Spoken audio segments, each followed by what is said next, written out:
Imagine this. You finally decide to get serious about your money. You sit down one evening, open a spreadsheet or budgeting app, and track every dollar coming in and going out. You cancel subscriptions, cut back on eating out, and tell yourself that this time will be different. For the first time, you feel responsible. You feel organized. You feel like you're finally doing what you're supposed to do. But then a few months pass, and something doesn't feel right. Your savings hasn't grown much. You're still stressed when an unexpected expense pops up. And even though you've been budgeting consistently, you don't feel any closer to actually getting ahead. If that sounds familiar, you're not alone.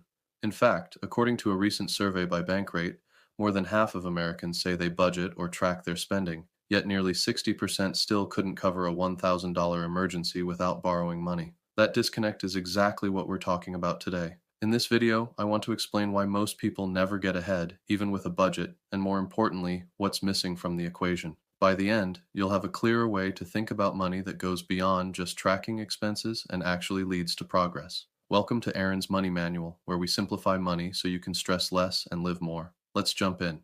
The first thing to understand is that budgeting itself isn't the problem. A budget is a powerful tool for awareness. It shows you where your money is going, helps you rein in overspending, and gives you a sense of control. For many people, budgeting is the first time their finances stop feeling chaotic, and that's a good thing. But control and progress are not the same thing. A budget can help you manage what you have, but managing alone doesn't automatically move your life forward.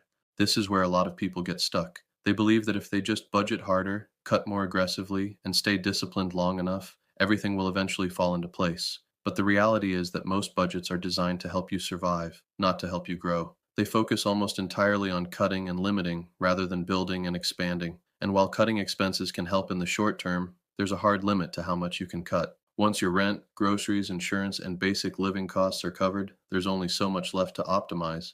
What usually happens next is a frustrating cycle. Your income stays the same, so you focus on squeezing every dollar. You save a little here and there, and it feels like progress at first, but then life happens. A car repair, a medical bill, or a sudden expense shows up, and whatever progress you made disappears almost instantly. According to the Federal Reserve, nearly 4 in 10 adults would struggle to cover an unexpected $400 expense. That's not because people aren't budgeting, it's because budgeting alone doesn't create enough margin to absorb real life. At this point, many people blame themselves. They think they aren't disciplined enough, or that they must be bad with money. But this isn't a discipline problem, it's a strategy problem. Most people are using their budget as the entire plan instead of as one part of a bigger system.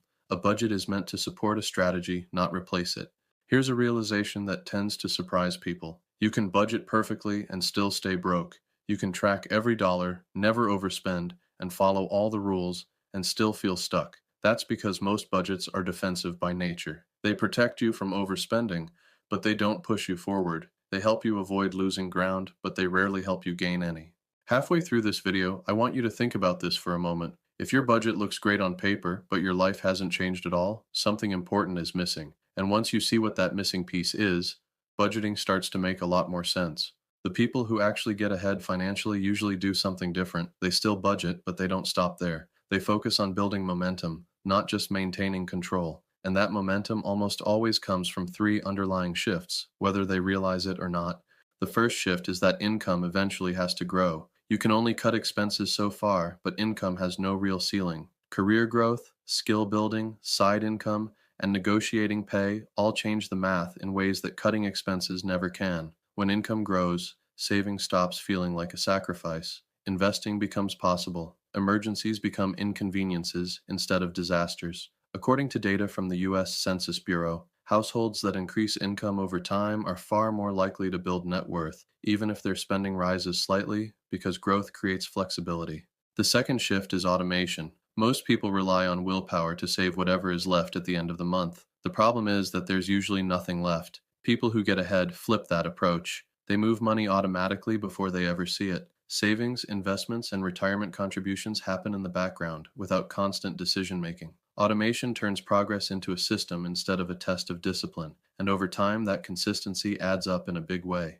The third shift is long-term direction. Saving money without a purpose feels pointless, which is why so many people give up. But when money is tied to a clear future goal, every dollar feels meaningful. Whether that goal is financial independence, stability, or simply having options later in life, direction is what turns small monthly actions into something powerful over time. A budget that doesn't point toward a future is just a record of the present. Once these pieces are in place, the role of budgeting changes completely. The budget is no longer the plan, it becomes the support system. It helps you see what's happening, but the real progress comes from where the money is being directed. Think of budgeting like a map.